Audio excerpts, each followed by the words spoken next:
The corporate office was a jungle of glass and cold steel, fueled by coffee and ambition. On the 14th floor, the atmosphere was particularly tense.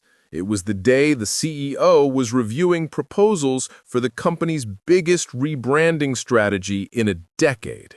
Careers would be made or broken. Yet, amidst the rush, one young designer sat defeated, his head in his hands, staring at a blank screen. Across the room, three senior managers, the Wolfpack as they were known, smiled smugly. They had just sealed their future, but only one of them had paid the price.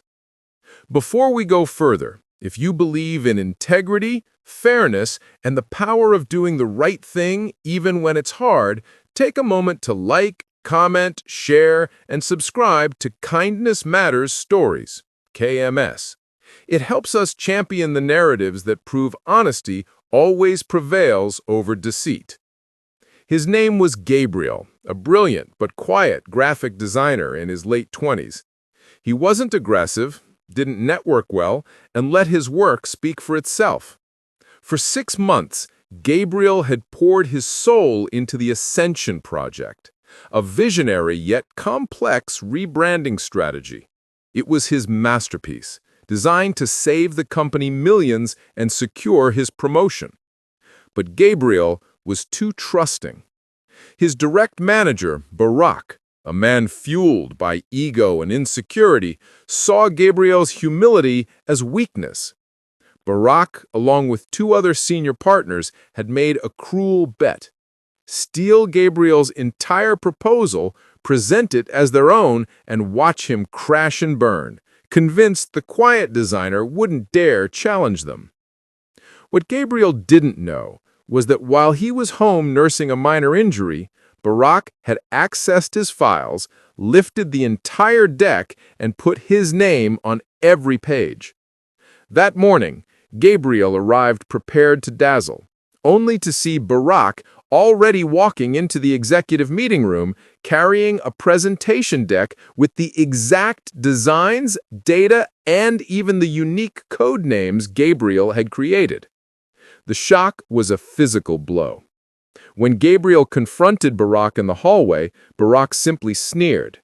"If you can't protect your work, you don't deserve it, kid. Now move."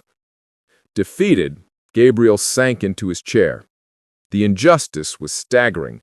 The career opportunity vanished. He felt not just angry, but deeply betrayed. Meanwhile, at a nearby desk sat Abigail, an analyst from the research team. Abigail was observant, meticulous, and often overlooked, but she missed nothing. She had noticed Barak's late-night activity, the frantic printing, and his nervous glances toward Gabriel's workspace over the last few days. She realized this was not a coincidence, it was theft. As the executive meeting continued, the atmosphere outside was tense. The Wolfpack emerged 45 minutes later, faces flushed with success, slapping Barak on the back. They had sold Gabriel's work, and Barak was already boasting about the coming promotion. "Drinks are on me tonight," Barak announced, loudly, stopping in front of Gabriel's desk.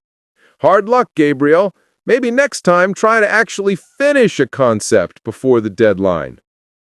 The room was silent.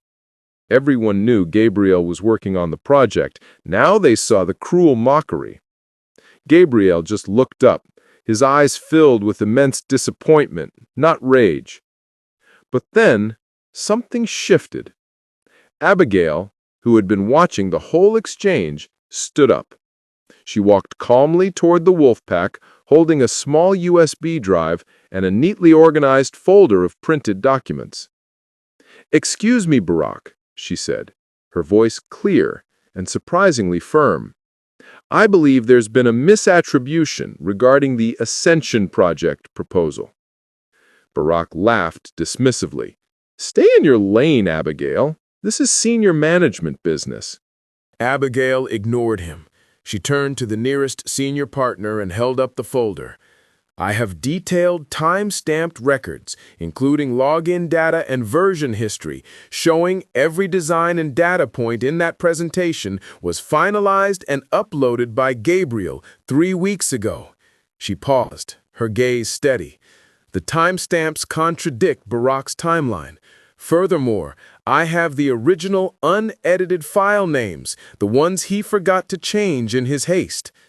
The silence returned, heavier this time. The smugness drained from Barack's face. He tried to interrupt, but Abigail continued calm and methodical, laying out the evidence that couldn't be disputed. She hadn't been looking for credit. She was simply documenting the truth. Barack's partners instantly distanced themselves, fear replacing their earlier bravado. What began as a stolen triumph quickly dissolved into an accountability crisis. A few hours later, the CEO's assistant quietly called Gabriel and Abigail into the executive office. Barack was gone, his career in shambles. Gabriel was offered the management position he deserved. He turned to Abigail, overwhelmed, and said, "Why did you do that? You put your own career at risk." Abigail smiled, a genuine, warm smile. "Because, Gabriel, I saw the true weight of your integrity. Some people steal ideas to climb, but the best people just do the right thing, no matter the risk. I wanted to make sure the right person got the credit they earned." The quiet analyst, the one everyone overlooked, became the unexpected champion who reminded an entire corporation that talent is nothing without character. Gabriel finally got his promotion, and he made sure Abigail was recognized and justly compensated for her courage and meticulous nature. Their project soared, built on a foundation of honesty, not theft. If this story reminded you that courage is often quiet and that standing up for others is the truest test of character, please take a moment to like, share, and subscribe to Kindness Matters Stories. Comment below. What's the kindest act you've witnessed in a workplace? Because sometimes the quietest person in the room is the one carrying the deepest sense of justice, proving that kindness matters in every corner of life. We are a new channel, and your support helps us share these vital lessons. Thank you for watching.